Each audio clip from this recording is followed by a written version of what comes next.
Hello students, welcome back to my channel B learning. So student, आपका class 12th का chapter चल रहा था, चैप्टर प्रतिरक्षा तंत्र इम्यूनोलॉजी। ओके, इससे पहले वीडियो में मैंने आपको टी लिम्फोसाइट्स वगैरह करा दिए थे प्रतिरक्षा तंत्र चैप्टर के। ओके, अगर आप मेरे चैनल पे फर्स्ट टाइम विजिट कर रहे हैं तो आप एक बार प्लेलिस्ट चेक कर सकते हैं for class 11th biology, for class 12th biology, grammar and chemistry. Playlist में आपको फ़ायदा हो जाता है जिससे कि चैप्टर वाइज आपको सभी वीडियोस प्रोवाइड हो जाती हैं और सभी वीडियोस के लिंक डिस्क्रिप्शन बॉक्स में मिलेगी।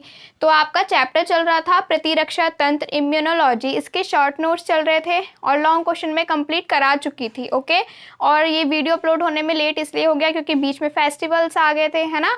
तो स्टार्ट करते हैं वीडियो। आज का क्वेश्चन है आपका, सक्रिय व असक्रिय प्रतिरक्षा तंत्र में अंतर बताओ। मोस्ट इंपॉर्टेंट क्वेश्चन है आपका ये कि सक्रिय व असक्रिय प्रतिरक्षा तंत्र में अंतर बताओ। ठीक है, और अगर आपको सक्रिय प्रतिरक्षा एंड असक्रिय प्रतिरक्षा लॉन्ग में पढ़नी है तो इस चैप्टर की जो मैंने फर्स्ट वीडियो डाली थी विशिष्ट एंड अविशिष्ट प्रतिरक्षा, वो मैंने लॉन्ग में पढ़ाया था, तो आप एक बार पढ़ सकते हैं। इसलिए मैं बोल रही हूँ कि अगर आप मेरे चैनल पे फर्स्ट टाइम विजिट कर रहे हैं तो आप एक बार प्लेलिस्ट चेक कर लीजिए और सभी वीडियोस के लिंक आपको डिस्क्रिप्शन बॉक्स में मिलेगी। सो स्टार्ट करते हैं। फर्स्ट है आपका सक्रिय प्रतिरक्षा तंत्र एंड असक्रिय प्रतिरक्षा तंत्र में अंतर बताइए। ये आता है आपका 3 नंबर में।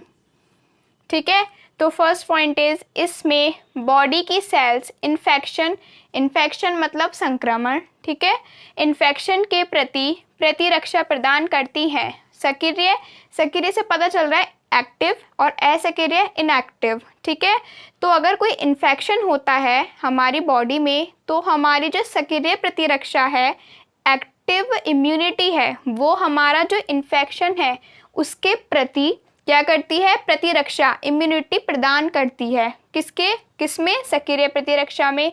इसमें देखते हैं असक्रिय में, इनमें अन्य जीवों के शरीर में विकसित प्रतिरक्षी एंटीबॉडी एंटीजन के प्रभाव को समाप्त करने के लिए दूसरे जीव के शरीर में ट्रांसफर करते हैं। इसका मतलब क्या हुआ कि इस वाले में क्या होता है कि प्रतिरक्षी मतलब एंटीबॉडीज और एंटीजन मैं आपको बहुत बार बता चुकी हूँ कि जो बाहर से अटैक कर रहा है कोई भी, मीन्स बाहर से जो भी वायरस, बैक्टीरिया, डिजीज आ रही है वो है एंटीजन। हमारी इम्यूनिटी सिस्टम एंटीबॉडीज बना रही हैं, उस एंटीजन से फाइट कर रही हैं। ठीक है, तो एंटीबॉडीज को बोलते हैं प्रतिरक्षी और ये एंटीजन। तो असक्रिय में क्या होता है, इसमें असक्रिय में हो रहा है कि जो खुद की प्रतिरक्षा है वो प्रोटेक्शन प्रदान नहीं कर रही। जैसे सक्रिय में क्या हो रहा था कि संक्रमण के प्रति प्रतिरक्षा प्रदान कर रही थी, लेकिन असक्रिय में क्या है, इसका नाम ही असक्रिय है, ये इनएक्टिव है।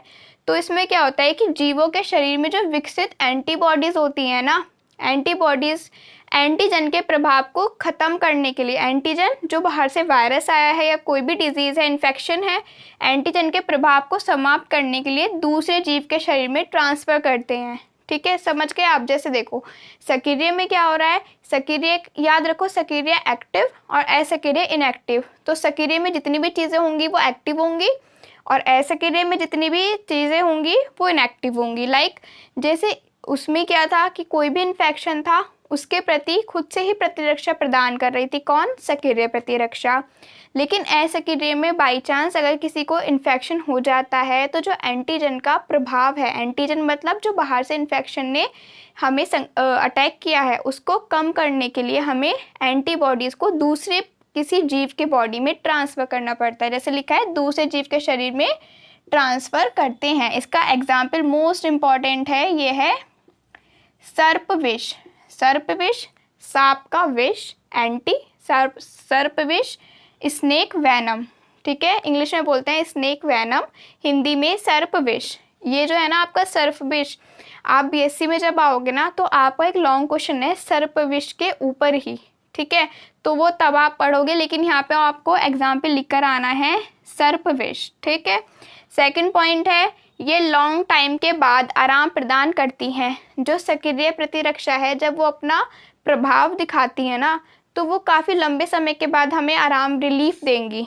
कौन, सक्रिय।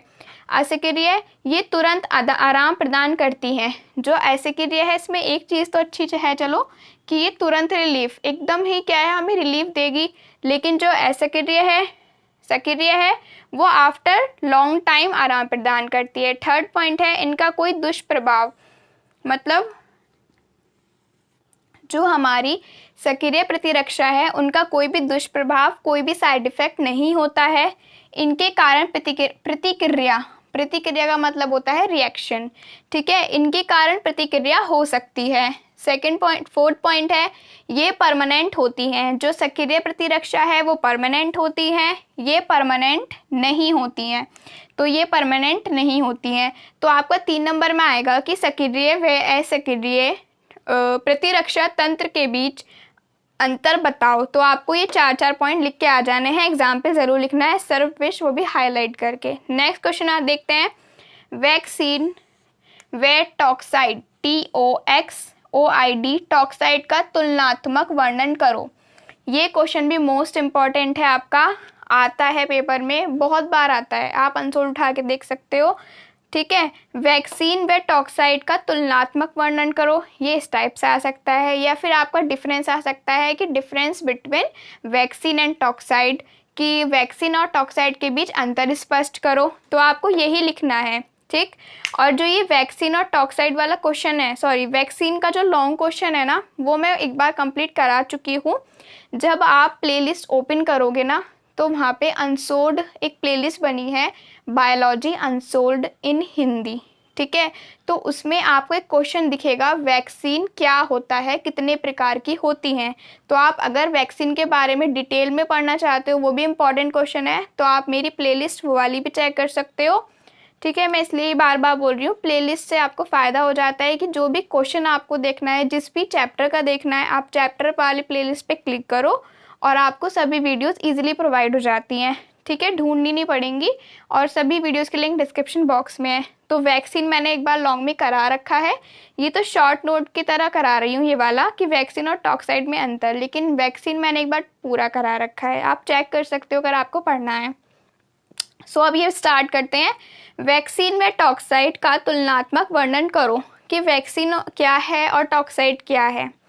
तो घातक रोगों से बचने के लिए ये विधि किसी रोग के रोगाणुओं को मारकर या प्रभावहीन कर कर शरीर में पहुंचा देते हैं, जिसे वैक्सीन कहते हैं। फॉर एग्जाम्पल कोरोना, मैंने कोरोना का लिखा है क्योंकि रिसेंटली है ये, कोरोना एग्जाम्पल लिखा। अब देखो वैक्सीन आपको पता है, अभी कोरोना चला था, है ना, तो वैक्सीन लगी थी सबको। अब वैक्सीन होता क्या है, अब कोरोना भी क्या थी, एक घातक बीमारी, जैसे लिखा है घातक रोग से बचने के लिए। तो उसमें क्या करता है, मतलब वैक्सीन में क्या होता है, या तो रोगों को रोगाणुओं को मारकर, ठीक, या फिर प्रभावहीन कर कर। जो हमारा बॉडी में वैक्सीन लगती है वो कोरोना वायरस ही होता है, उसका बहुत ही माइनर वो होता है, ठीक है।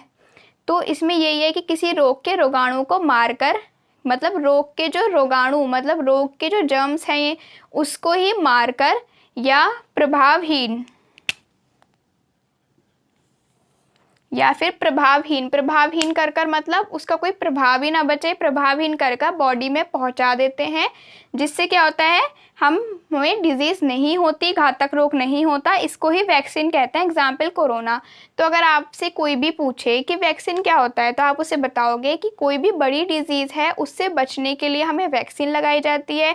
वैक्सीन में ये होता है कि जो भी रोग होता है, लाइक कोरोना है, तो कोरोना की वैक्सीन के लिए कोरोना के ही रोगाणुओं को मारकर या उनको प्रभावहीन बनाकर, ठीक है, शरीर में एंटर करा देते हैं, किसके थ्रू, वैक्सीन के थ्रू। और इस पूरी प्रोसेस को हम वैक्सीनेशन कहते हैं या वैक्सीन कहते हैं। Example corona. अब आता है टॉक्साइड। टॉक्साइड यहाँ से लिखा हुआ है मैंने। टॉक्साइड का यूज़ भी वैक्सीन के रूप में किया जाता है। जो टॉक्साइड्स होते हैं वो भी एज ए वैक्सीन यूज़ किए जाते हैं, क्योंकि ये प्रतिरक्षा प्रतिक्रिया वास्तविक टॉक्सिन को प्रेरित करके, टॉक्साइड क्या करते हैं, जो वास्तविक टॉक्सिन को प्रेरित करके या अन्य एंटीजन के प्रतिक्रिया रिएक्शन को बढ़ाते हैं। मतलब टॉक्साइड क्या करते हैं, जिस एंटीजन ने, मतलब जिस भी डिजीज़ ने, किसी भी इन्फेक्शन ने हमारे ऊपर अटैक करा है, उसके रिएक्शन को बढ़ाते हैं। एग्जाम्पल डिप्थीरिया, टिटनेस आदि को रोकने के लिए, जैसे डिप्टीरिया टिटनेस हो गया, ठीक है, काली खांसी हो गई, ये सब को रोकने के लिए टॉक्साइड का यूज़ करते हैं। तो टॉक्साइड का यूज़ भी वैक्सीन के रूप में किया जाता है, क्योंकि ये प्रतिरक्षा प्रतिक्रिया वास्तविक टॉक्सिन को प्रेरित करके, मतलब प्रतिरक्षा प्रक्रिया में जो वास्तविक टॉक्सिन है, प्रेरित करना मतलब उसको एक्साइटेड करके, या फिर एंटीजन के प्रतिक्रिया मतलब रिएक्शन को बढ़ाते हैं डिप्थीरिया टिटनेस आदि को रोकने के लिए। अब आप सोच रहे होंगे मैंने बॉक्स में क्या लिखा है, ठीक है, ये भी मैंने आपको वैक्सीन के लिए समझाने के लिए लिखा है। देखो वैक्सीन की एक डेफिनेशन यहाँ से लेकर यहाँ तक हो गई, फिर भी आपको अगर ये वाली भारी लग रही है या फिर आप भूल जाओ या फिर आपको ऐसे वाइवा के लिए याद करनी है कि वाइवा में हमें बतानी है, तो देखो वैक्सीन वायरस के अगेंस्ट आपकी इम्यूनिटी बढ़ाने में सहायता करती है। यदि आप वायरस से प्रभावित होते हैं तो आपका शरीर उससे अधिक प्रभाव से फाइट कर सके, ठीक है। वैक्सीन क्या है, किसी भी वायरस, कोई भी लाइक कोरोना वायरस था, उससे बचने के लिए हमने सबने वैक्सीन लगवाई, ठीक है। तो वैक्सीन करती क्या है, हमारी इम्यूनिटी सिस्टम को बढ़ा देती है, जिससे बाई चांस हमें कोरोना हुआ या कोई भी डिजीज़ हुई, कोई भी वायरस का इन्फेक्शन हुआ, तो हमारी जो इम्यूनिटी है वो इतनी स्ट्रांग हो कि वो उस डिजीज़ से फाइट कर सके। तो आपको ये मैंने समझाने के लिए लिखा है वैक्सीन की डेफिनेशन, एक आप ये लिख सकते हो याद करने के लिए, या फिर ये लिख सकते हो। सो ये दोनों क्वेश्चन हो गए आपके कंप्लीट। एक था सक्रिय प्रतिरक्षा, असक्रिय प्रतिरक्षा, वैक्सीन एंड टॉक्साइड में अंतर, ठीक है। इस चैप्टर के 1-2 शॉर्ट नोट और बचे हैं, इसके बाद हम नेक्स्ट चैप्टर स्टार्ट करेंगे क्लास 12th का। क्लास 11th में हमारा चल रहा है सजीव जगत, लिविंग वर्ड। ग्रामर में हमारा टॉपिक चल रहे थे द सेंटेंस टाइप, और 12th में चल रहा है प्रतिरक्षा तंत्र। नेक्स्ट वीडियो में हम नेक्स्ट क्वेश्चन कवर करेंगे, ओके। सो स्टूडेंट्स, अगर आपको ये वीडियो पसंद आई हो तो मेक श्योर आप वीडियो को लाइक करो, अपने फ्रेंड्स के साथ शेयर करो और मेरे चैनल को सब्सक्राइब करो। Thank you.